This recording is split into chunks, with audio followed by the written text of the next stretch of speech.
Happy birthday, Taurus, and welcome to Intuitive Art Mediums. Thank you so much for joining me for your Taurus season Astro Tarot reading. Now, this is a general tarot reading meant for Taurus, Sun, Moon, Venus, and or Rising. So please only go with the messages that resonate with you. For more messages, I recommend that you check out the other astrological signs that correspond with your natal Sun, Moon, Venus, and or Rising. Now, if you want, you can also include any of your other planetary placements or aspect placements if they are getting transited and triggered. So let's get into your reading. We begin Taurus season with a very interesting solar eclipse.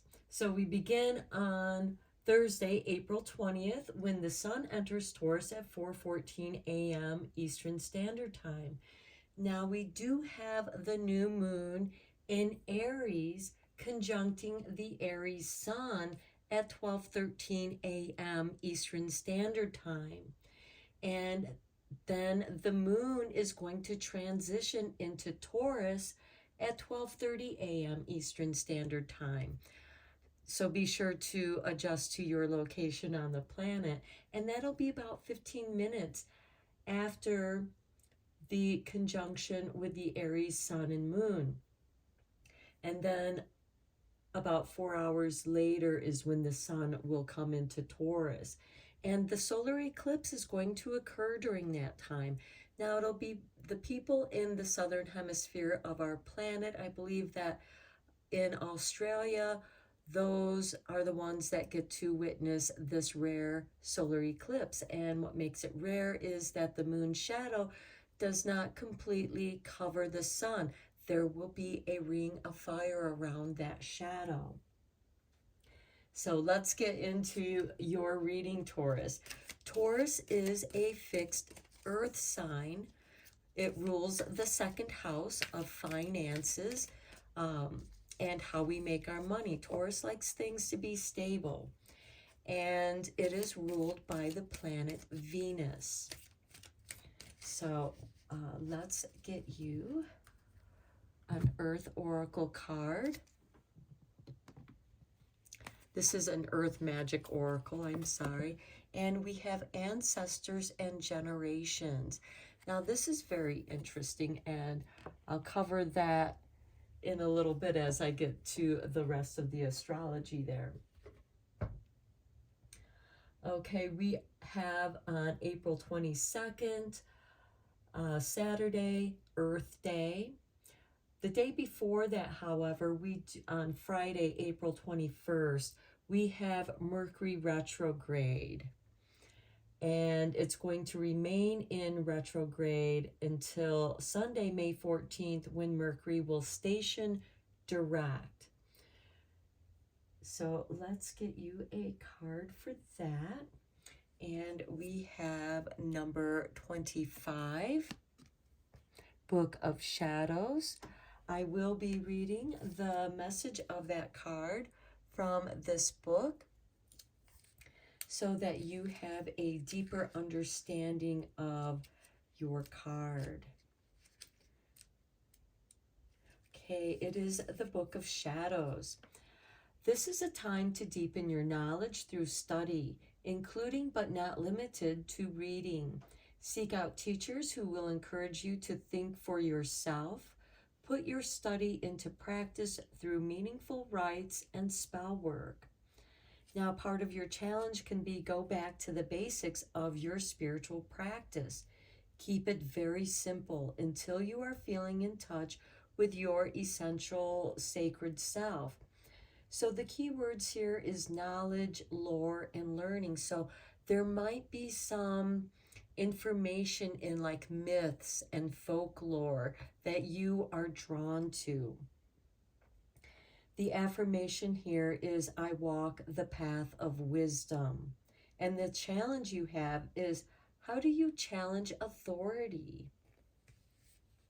So I feel like you might be a little bit rebellious here, Taurus, during your season.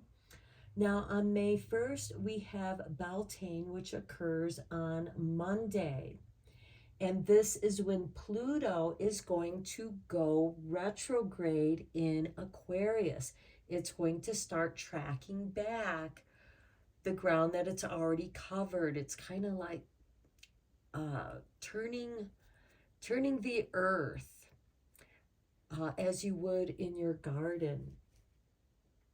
And it's going to retrograde back into Capricorn and cover those degrees that it's already come out of. And that'll occur on Monday, June 12th. I know that's Gemini season. And then Pluto will station direct in Capricorn in October 10th, which is a Tuesday. So that is also Libra season.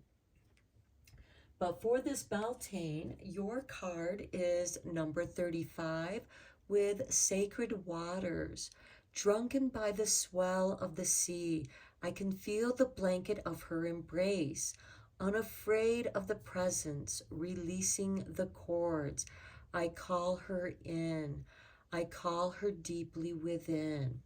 This is a calling to your inner feminine aspects. We all have divine feminine aspects within our being. Okay, then on May 4th, we have the moon going into Scorpio at 10:32 a.m. Eastern Standard Time. And the reason why I'm mentioning that is because Scorpio opposes Taurus. So May 4th could be an ideal time for you to balance those energies. And Scorpio is a fixed water sign. So that might be a time when you're called into the sacred waters for a cleansing to sever those cords.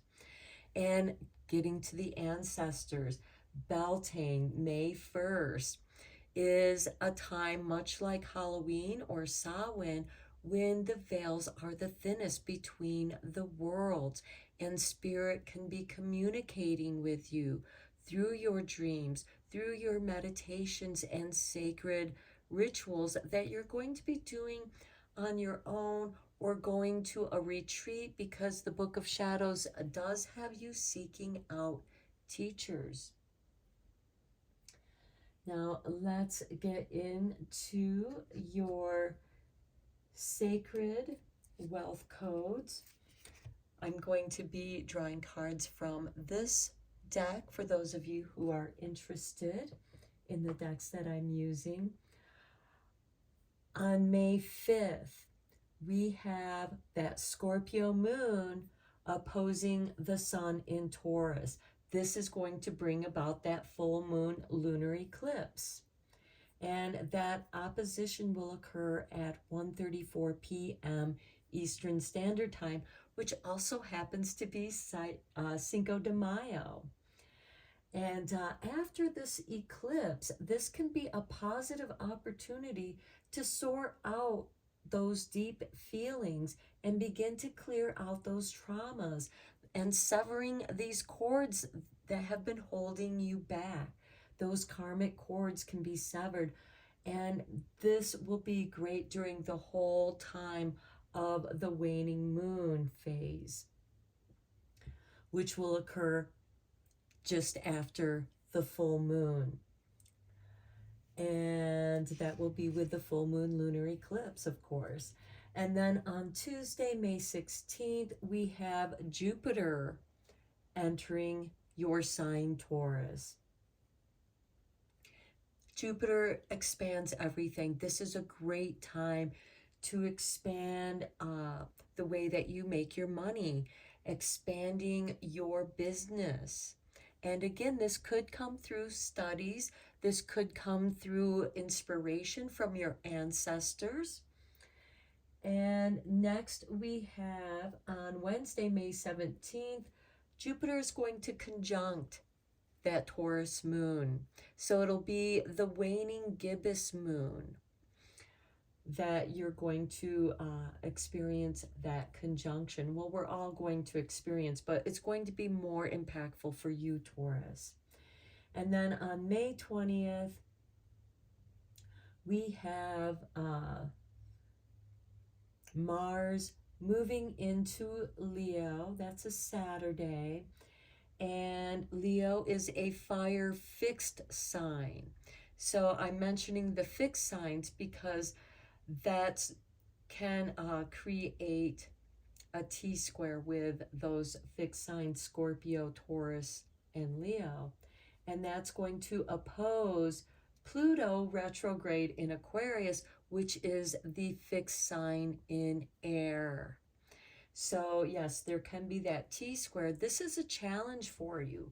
And that's okay because challenges are opportunities for growth, or to realize that, okay, it's time to walk away from this situation. It's time to sever this cord. So let's check out your sacred wealth code, and then we'll get into the tarot. Okay, the Advocate. I align with the greater good for all. This is the humanitarian, resourceful, integrous, idealistic, resilient. And Taurus, you are very resilient. Outspoken, opinionated, and rebellious. And rebellious can be that stubborn streak that you have, Taurus. A champion, supportive, compassionate, democratic, passionate, driven, and devoted. Being devoted to yourself, to your dreams, what it is that you wish to accomplish. Next, we have the Collaborator with that moon. Now, remember, we're going to have that Taurus moon, and it'll be the new moon that's going to be part of that solar eclipse. And then we're going to have that full moon lunar eclipse where the sun, or where the moon opposes your sun, and that's going to bring balance. So I co-create to create. And here we have cooperative, receptive, connective, supportive, curious, empathic, responsible, insightful, accepting, inclusive, reliable, and co-create. You are co-creating something meaningful to you. And this can also be working with those teachers, working with other like-minded others that you come across in your or your Book of Shadows card. Now let's get into your tarot cards and dive deeper here. I'm going to lay down a couple of cards that will represent each of your weeks for Taurus season. So 2 cards will represent the first 7 days and so on. Okay, we begin with the 7 of Wands. Okay, this can be part of that rebelliousness, taking the high road, being true to your integrity, being true to yourself, defending your place. Under that, we have the Knight of Pentacles. Okay, this is bringing things to a standstill. But this is a card of patience. This is waiting for the right opportunity. This can be, okay, I need to take some time. Call in the right helpers, the right people that are going to collaborate with you. Next, we have the 10 of Wands. This is to say you are not meant to carry the load all by yourself. You know, don't let others just pile their workload onto you, Taurus. Because look, 3 of Pentacles. You're meant to have a team that's going to help you and collaborate with you. This is your dream team, Taurus. And here we have the Knight of Cups. This is bringing in that love, that cooperation. Now, these two knights are instigators of change. This is what can move very slowly and feel like it's at a standstill because you're at an impasse. You're defending yourself because people are dumping their work on you. And it's not your work to do. They have to do their share of the work. And that is part of this teamwork. And the Knight of Cups is bringing you love and dreams to help guide you there. Next, we have the Hierophant, spirituality, organizing your spiritual self. That was in your Book of Shadows there. You are meant to get yourself together spiritually as well as physically here. Next, we have the Ace of Wands with new beginnings. And then we have the Five of Pentacles, where you feel like you've been left out in the cold, but you have this new beginning.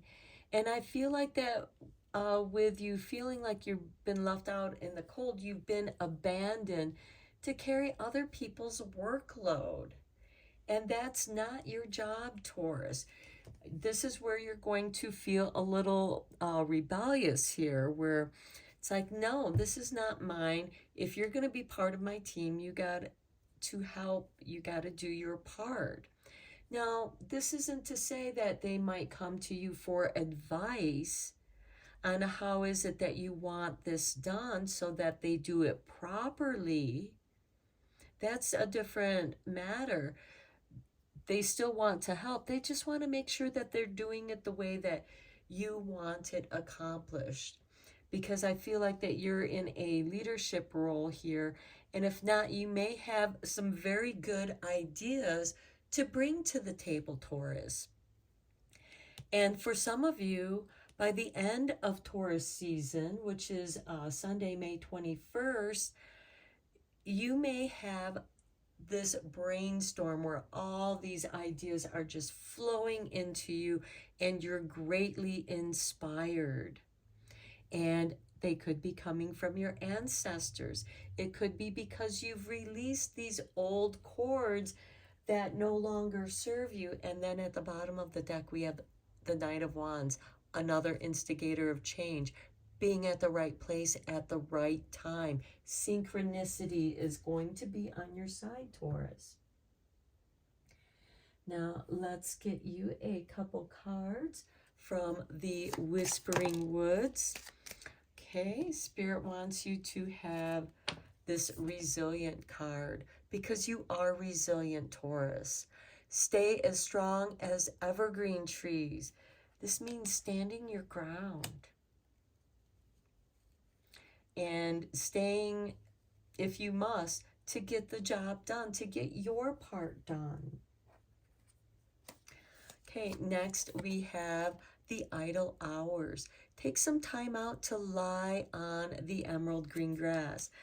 That to me speaks of this Knight of Pentacles, where you're meant to take a time out. If you need a time out, if you're in a brain fog, if you don't have the energy, take a break. You need to take that break.